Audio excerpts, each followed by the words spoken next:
आइए सुने कार्यक्रम हवा महल।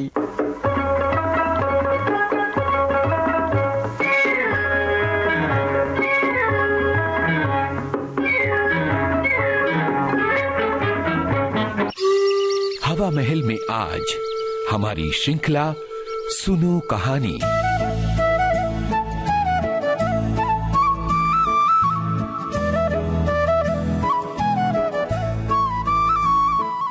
दोस्तों, हवा महल कार्यक्रम में इन दिनों आप सुन रहे हैं श्रृंखला सुनो कहानी। सुनो कहानी के अंतर्गत आपको सुनवा रहे हैं गुरुदेव रवींद्रनाथ टैगोर की लिखी कहानियाँ। पत्नी का पत्र, इस कहानी का चौथा और अंतिम भाग लीजिए आज प्रस्तुत है। वाचन स्वर रेडियो सखी ममता सिंह का।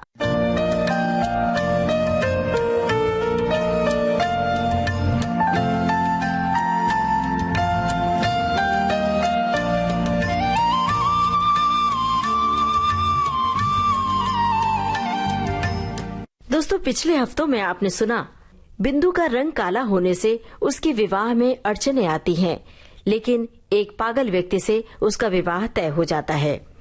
बिंदु कतई नहीं चाहती शादी करना, लेकिन उसकी शादी एक पागल व्यक्ति से हो जाती है। कुछ ही दिनों में वो मृणाल के घर वापस शरण लेती है, लेकिन उसके ससुराल से उसके जेठ आते हैं और हंगामा खड़ा करते हैं। अब आगे। मेरा छोटा भाई शरद कलकत्ता में कॉलेज में पढ़ता था। तुम तो जानते ही हो, तरह तरह से वॉलेंटियरी करना, प्लेग वाले मोहल्लों में चूहे मारना, दामोदर में बाढ़ आ जाने की खबर सुनकर दौड़ पड़ना, इन सब बातों में उसका इतना उत्साह था कि एफए की परीक्षा में लगातार 2 बार फेल होने पर भी उसके उत्साह में कोई कमी नहीं आई। मैंने उसे बुलाकर कहा, शरद, जैसे भी हो बिंदु की खबर पाने का इंतजाम तुझे ही करना पड़ेगा। बिंदु को मुझे चिट्ठी भेजने का साहस नहीं होगा, वो भेजे भी तो मुझे मिल नहीं सकेगी। शरद के साथ बातचीत कर रही थी, तभी तुमने मेरे कमरे में आकर कहा, तुम फिर ये क्या बखेड़ा खड़ा कर रही हो? मैंने कहा, वही जो शुरू से करती आई हूँ, जब से तुम्हारे घर आई हूँ। लेकिन नहीं, वो तो तुम्ही लोगों की कीर्ति है ना। तुमने पूछा, बिंदु को लाकर फिर कहीं छिपा रखा है क्या तुमने? मैंने कहा था, हाँ, बिंदु अगर आती तो मैं जरूर छिपा कर रख लेती, लेकिन वो अब नहीं आएगी। तुम्हें डरने की कोई जरूरत नहीं है। शरद को मेरे पास देखकर तुम्हारा संदेह और भी बढ़ गया। मैं जानती थी कि शरद का हमारे यहाँ आना जाना तुम लोगों को पसंद नहीं है। तुम्हें डर था कि उस पर पुलिस की नजर है। अगर कभी किसी राजनीतिक मामले में फंस गया तो तुम्हें भी फंसा डालेगा। इसीलिए मैं भैया दूज का तिलक भी आदमी के हाथों उसी के पास भिजवा देती थी, अपने घर नहीं बुलाती थी। एक दिन तुमसे सुना कि बिंदु फिर भाग गई है, इसीलिए उसका जेठ हमारे घर उसे खोजने आया है। सुनते ही मेरी छाती में शूल चुभ गया। अभागिनी का असह्य कष्ट तो मैं समझ गई, पर फिर भी कुछ करने का कोई रास्ता नहीं था। शरद पता करने दौड़ा। शाम को लौटकर उसने मुझसे बोला, बिंदु अपने चचेरे भाइयों के यहाँ गई थी, लेकिन उन्होंने अत्यंत क्रुद्ध होकर उसी वक्त उसे फिर ससुराल पहुंचा दिया। इसके लिए उन्हें हर जाने का और गाड़ी के किराए का जो दंड भोगना पड़ा, उसकी खार अब भी उनके मन से नहीं गई है। श्री क्षेत्र की तीर्थ यात्रा करने के लिए तुम लोगों की काकी तुम्हारे यहाँ आकर ठहरी।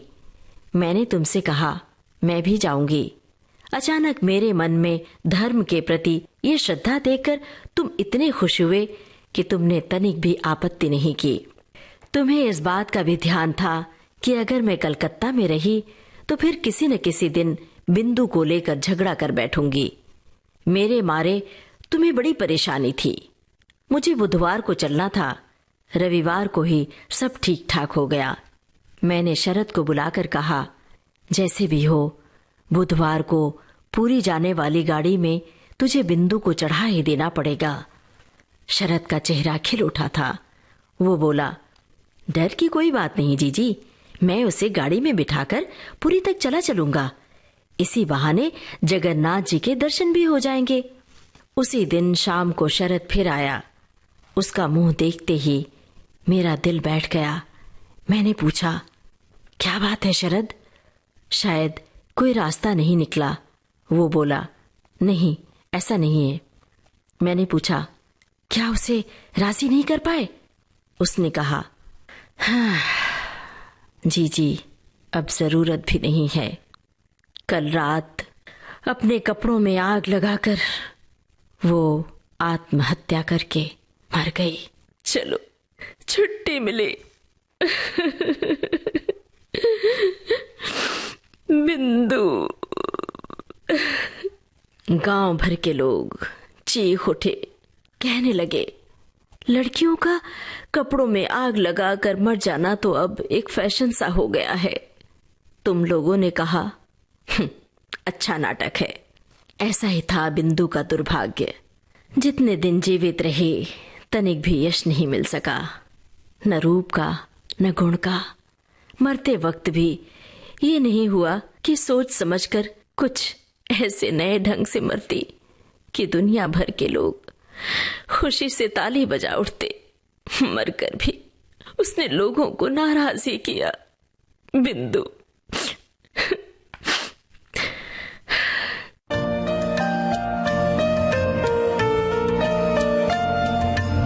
आप सुन रहे हैं कहानी पत्नी का पत्र, लेखक गुरुदेव रवींद्रनाथ टैगोर। जीजी कमरे में जाकर चुपचाप रोने लगी, लेकिन उस रोने में जैसे एक सांत्वना थी। कुछ भी सही, जान तो बची, मर गई, यही क्या कम है। अगर बची रहती तो न जाने क्या क्या हो जाता। मैं तीर्थ में आ पहुंची हूं। बिंदु के आने की तो जरूरत ही न रही, लेकिन मुझे जरूरत थी। लोग जिसे दुख मानते हैं वो तुम्हारी गृहस्थी में मुझे कभी नहीं मिला। तुम्हारे यहाँ खाने पहनने की कोई कमी नहीं।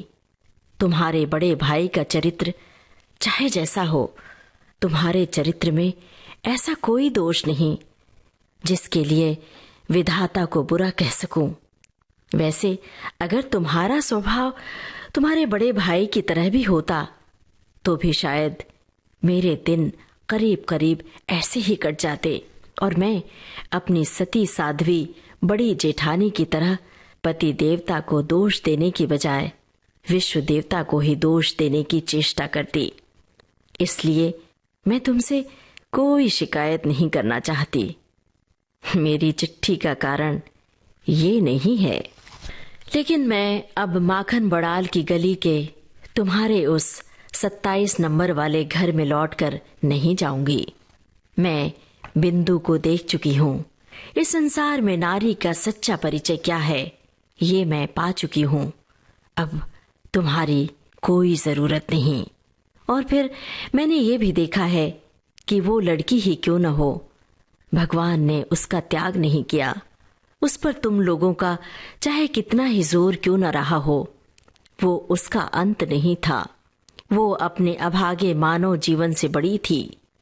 तुम लोगों के पैर इतने लंबे नहीं थे कि तुम मनमाने ढंग से अपने हिसाब से उसके जीवन को सदा के लिए उनसे दबाकर रख सकते। मृत्यु तुम लोगों से भी बड़ी है। अपनी मृत्यु में वो महान है। वहां बिंदु केवल बंगाली परिवार की लड़की नहीं है, केवल चचेरे भाइयों की बहन नहीं है, केवल किसी अपरिचित पागल पति की प्रवंचिता पत्नी नहीं है। वहां वो अनंत है।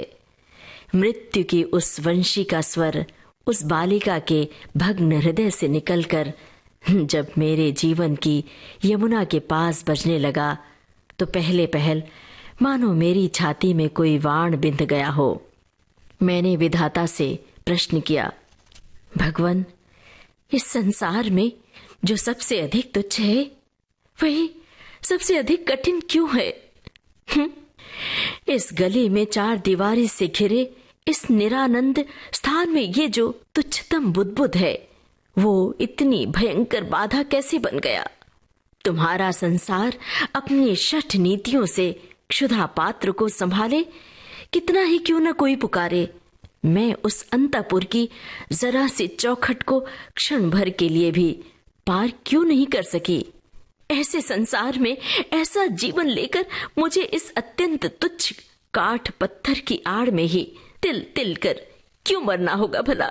क्यों? कितनी तुच्छ है ये मेरी प्रतिदिन की जीवन यात्रा। इसके बंधे नियम, बंधे अभ्यास, बंधी हुई बोली, बंधी हुई मार, सब कुछ कितनी तुच्छ है। फिर भी क्या अंत में दीनता के उस नागपाश बंधन की जीत होगी और तुम्हारे अपने इस आनंद लोक की, इस सृष्टि की हार। लेकिन मृत्यु की बंसी बजने लगी। कहाँ गई राजमिस्त्रियों की बनाई हुई वो दीवार? कहाँ गया तुम्हारे घोर नियमों से बंधा वो कांटों का घेरा? कौन सा है वो दुख, कौन सा है वो अपमान जो मनुष्य को बंदी बनाकर रख सकता है? ये लो, मृत्यु के हाथ में जीवन की जय पताका उड़ रही है। अरे मछली बहू, तुझे डरने की अब कोई जरूरत नहीं। मछली बहू के इस तेरे खोल को छिन्न होते एक निमेष भी नहीं लगा। तुम्हारी गली का अब मुझे कोई डर नहीं। आज मेरे सामने नीला समुद्र है, मेरे सिर पर आषाढ़ के बादल। तुम लोगों की रीति नीति के अंधेरे ने मुझे अब तक ढक के रखा था। बिंदु ने आकर क्षण भर के लिए उस आवरण के छेद में से मुझे देख लिया। वही लड़की अपने मृत्यु द्वारा सिर से पैर तक मेरा वो आवरण उघाड़ दिया। आज बाहर आकर देखती हूँ, अपना गौरव रखने के लिए कहीं जगह ही नहीं है।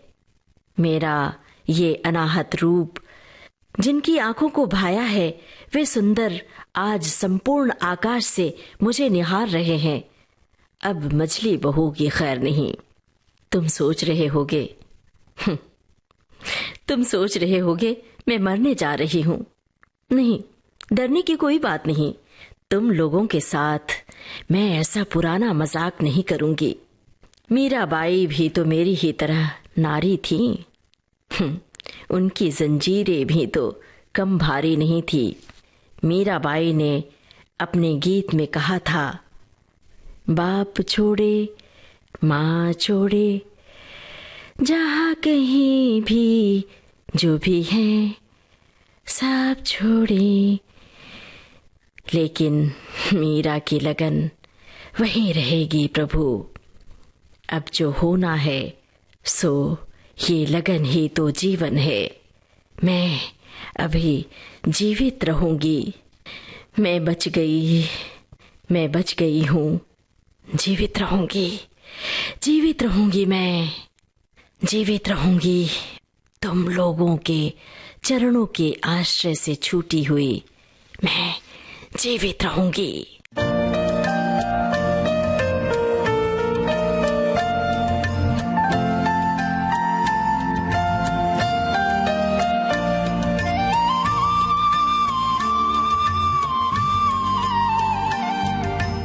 सुनो कहानी में इन दिनों आप सुन रहे हैं गुरुदेव रवींद्रनाथ टैगोर की लिखी कहानियाँ।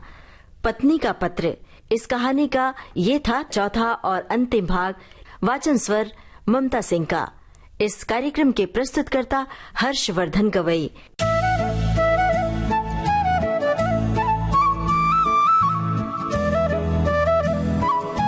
सुनो कहानी।